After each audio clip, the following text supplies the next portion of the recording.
Hi and welcome to The Venture. I'm Susie Daphnis and I'm here with Robert Gerish and Valerie Khoo. Today we're going to look at how small businesses can best market themselves. Valerie. Yes, Susie. You work with a lot of small business owners. You are a small business. Tell us some of the effective ways to market.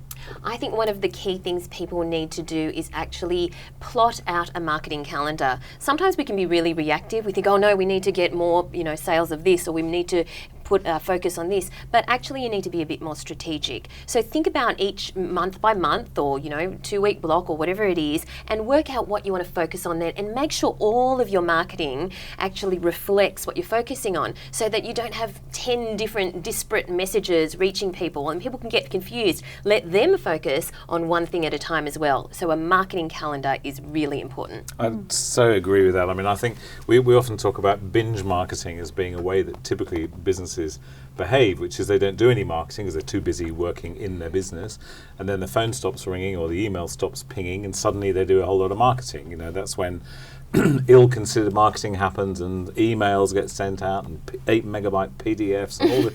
It's ridiculous. It's binge marketing and it's not what we should be doing. Exactly what Valerie said is right, I think. It needs to be consistent, needs to be regular. Sowing seeds every day is the way that we should be approaching it. And I agree. I think consistency is the main thing. I know a lot of businesses have spurts. It's like, I need money in the door now, therefore I'm going to market. And then you bring in some sales and then you go, oh, that's right, I need to market. Yeah. And yet having a calendar and knowing that every month or second month or whatever it is that you can manage or that's important will guide what we do. And I know for us, it's usually thematic. Like this month we might be focused on this project or that area of the business. Yep. But getting it down also rallies the team together to focus. And there's so many tools available now for marketing, but I think something like a calendar and consistency and not binge marketing is probably even more important. The other thing I think is a lot of businesses still don't know actually what it is they're trying to market or who they're trying to market to. Obviously there's another couple of episodes all by themselves, but so many businesses I think still are not clear on who's my ideal customer, who's my ideal client, how do I get in front of those people. So too often marketing is this kind of response to a slowdown in business. And it's not done with enough consideration. So we've got to know who we're trying to talk to and what do we want to say to them. It's basic marketing stuff, but so many people still don't do it properly, I think. And sometimes we're looking for who the next customer is. How do I bring more customers? Well, we've got perfectly great customers that we could already be marketing to. So I like to look at it from spending time on marketing in two ways. One is, am I marketing to bring in new customers? And also, what could I market to my existing customers? Yes. And I think all too often, it's easier to think I need new customers rather than selling more of the existing. I think you've touched on one of the most neglected parts of small business marketing, and that is absolutely marketing to your existing customer, particularly marketing to the customer who's just bought from you. So if they've just bought and you've delivered the product or the experience, and of course it was fantastic, they're going to be feeling good about you. So if you market to them then, that's when they're particularly receptive to your messages because they've just had this fantastic experience with you.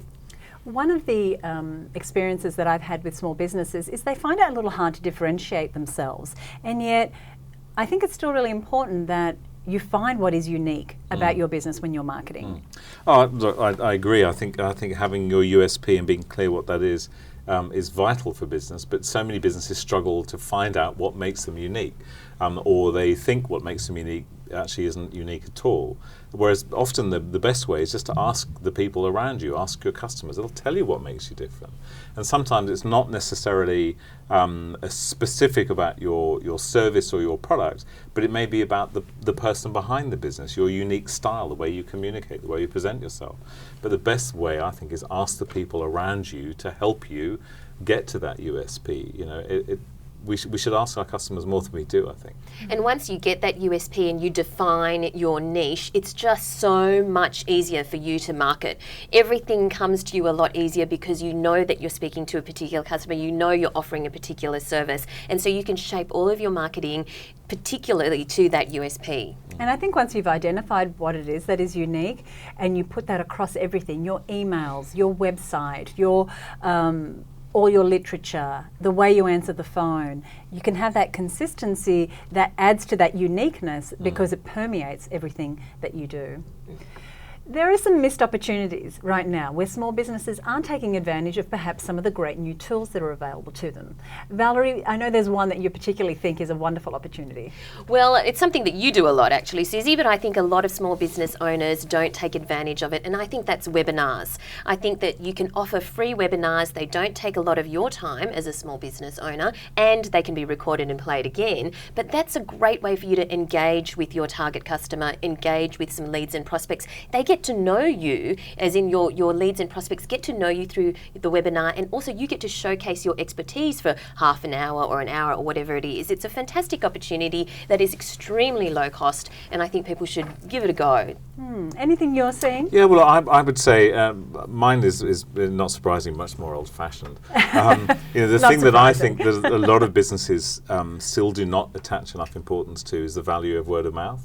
We know from research that we've done that still 86% of business comes from word of mouth, not from Twitter or Facebook or anything else. It comes from good old-fashioned word of mouth.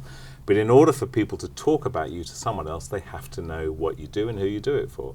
And too often people make it too difficult for people to talk about them. And a sort of a test that I use is if your proposition can't be understood by a 9-year-old child, then there's something wrong. It's got to be clear, it's got to be simple, and then it can get passed on. But it will only be passed on if people know that you'd like them to pass it on. So word of mouth is the one thing that I think people can do more to accelerate, rather than just sit back and enjoying it. Do something to actually precipitate some word of mouth. And if you can't explain your business in a sentence, you really need to work on that, because your elevator pitch is so important for people to be able to pass on what you do. Okay, so when you're thinking about your small business marketing, we encourage you to look at what differentiates you, what makes you truly unique. We also ask you to look at what tools are out there that perhaps you haven't considered. Perhaps you use direct mail, email marketing, even a website, but maybe there are new tools out there that you could be using. Right? Let us know how it is you're marketing your small business and what's working. Thanks for joining us here on The Venture. We'll see you next time.